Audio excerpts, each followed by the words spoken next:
हमर ललका लहंगवा चोली कटलाना चोली में अटकल परा ए रानी तोहरा चोली में अटकल परा चोली में अटकल परा ए रानी तोहरा चोली में अटकल परा हमरा राजा जी के मछिया देख लागेला हमरा राजा जी के मछिया देख लागेला अरे डरे डरे और गोदी गोदी जान पाए गान ले आवे जान पाए गान ले ला आवे जान पाए गान ले ला आवे जान हेलो बैगन वाला केते आदमी गाना सुन ले छियो लमका की गोल का लमका की गोल का आप पूछेगा आप लमका की गोल का ले लमका लमका कौन बैगन लमका से का फायदा बा गोलका से का फायदा बा ये बहुत फनी सॉन्ग है कॉमेडी सॉन्ग खेसारी भैया के साथ सुपर डुपर हिट हुआ बहुत मस्त song है। और इन्होंने ही गाया है लमका की गोल का डरे डरे डरे डरे गावे हमरा बेचता रतु तरकारी अरे नया नया बन के आई लव व्यापारी आ गई मैडम आपका नाम क्या है मैडम से आप सबको परिचय करवा देते हैं इधर इधर थोड़ा सटाइए बहुत क्या नाम है मैम आपका पूजा मिश्रा पूजा बेस मिश्रा जी के दियादिन पूजा इनका बिना केहू ना दूजा आपका मैम पूजा पूजा बुलबुल बुलबुल बुलबुल सब मिश्रे परिवार आए हैं आज टेंशन नहीं है मिश्रा सिंह वाह बुलबुल बड़ा बाड़ी चुलबुल टेंशन नहीं है बुलबुल के गोल का बुलबुल देखे में लगा तारी बुलबुल अब बड़ा बड़ी चुलबुल अरे नया नया बन के आइलो व्यापारी आ गाँव हमरा बेचता रतु तरकारी कि जवन बापे पसंद दाना दान लेला कि जवन बारे पसंद दाना दान लेला कि आबे जान बे गान लेला आबे जान बे गान लेला आबे जान बे गान लेला आबे जान बे गान लेला नया नया बन के आइलो व्यापारी हमरा बेचता रतु तरकारी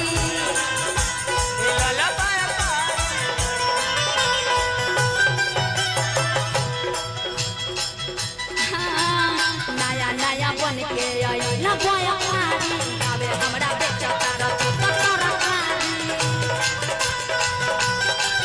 जिया नया बन के उड़ाइल बाया कि जवन बापे पसंद दाना दान लेला ला बैगन ले लो की गोल का लमका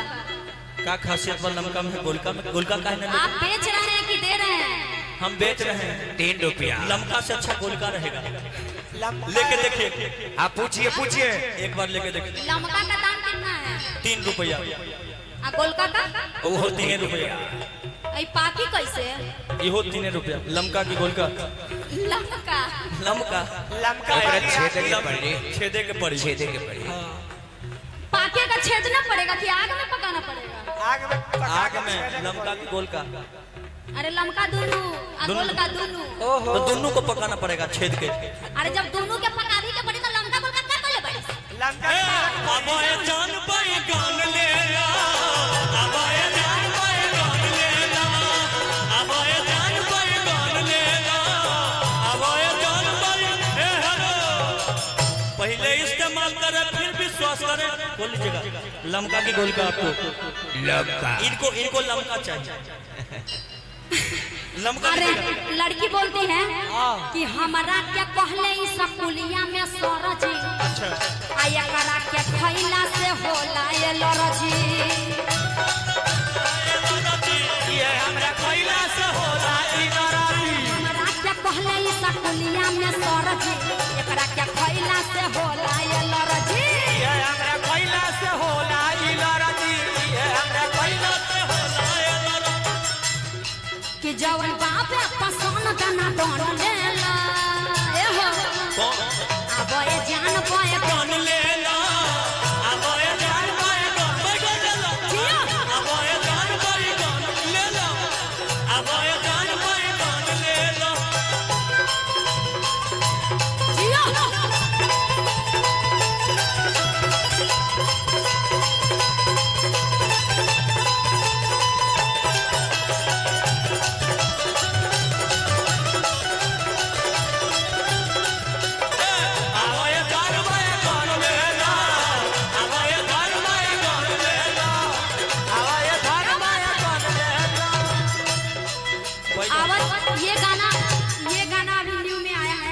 चाट के मर जा सुने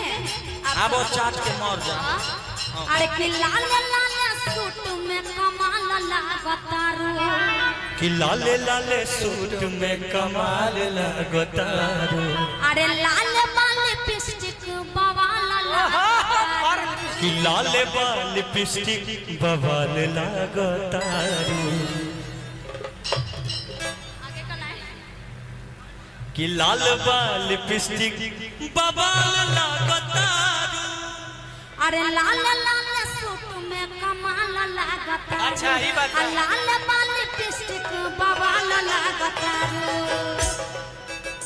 अरे लाल लाल सूट में कमाल लागतारू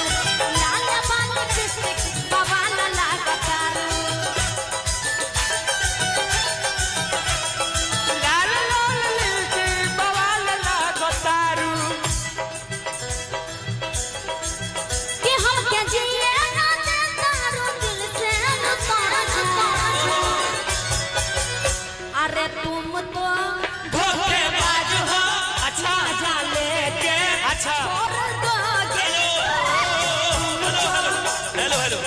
देखिए इसी में एगो बात याद आ गया हमको, एगो बात याद आ गया कौन गाना? कि आहा तुम तो धोखेबाज हो, बैगन लेके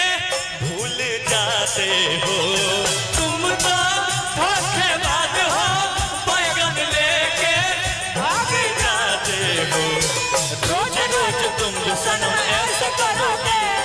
रोज रोज तुम जो सनम ऐसा करोगे, लमका गुल के देंगे महसूस करोगी। आहा तुम तो धोखेबाज हो, बैगन लेके भूल जाते हो। आपको हम कहना चाहेंगे, एक मिनट इनको कहना चाहेंगे अरे तुम तो धोखेबाज हो अच्छा। मजा लेके छोड़ दोगे तो तुम तो धोखेबाज हो मजा लेके छोड़ दोगे तो रोज रोज तुम जो सनम ऐसा करोगे हमको रूठ जाएंगे तो आहे भरोगे आहा तुम भी बड़ी चालाक हो, लमका लेके छोड़ दोगे तो तुम तो धोखेबाज हो मजा लेके छोड़ दोगे तो लड़के मोहल्ले के शैतान मेरी लैला, लड़के मोहल्ले के शैतान, मोहल्ले के शैतान, लड़के मोहल्ले के शैतान मेरे लैला, लड़के मोहल्ले के शैतान मेरी लैला। क्या बात है तू उनसे बचा, इनसे बचा, तू इनसे बचा अपनी दुकान मेरी लैला। जियो अपनी दुकान मेरी लैला। उनसे बचाया बैगन लेके भाग जाती हो, तुम तो धोखेबाज हो, बैगन लेके भाग जाती। हेलो तू जो हंस हंस के सनम मुझसे बात करते हो सनम मुझसे बात करती हो, तू जो हंस हंस के सनम मुझसे बात करती हो तारारारारारारा, तू जो हंस हंस के सनम मुझसे बात करती हो, बस ही बात जमाने को बुरी लगती है। बस ही बात जमाने को बुरी लगती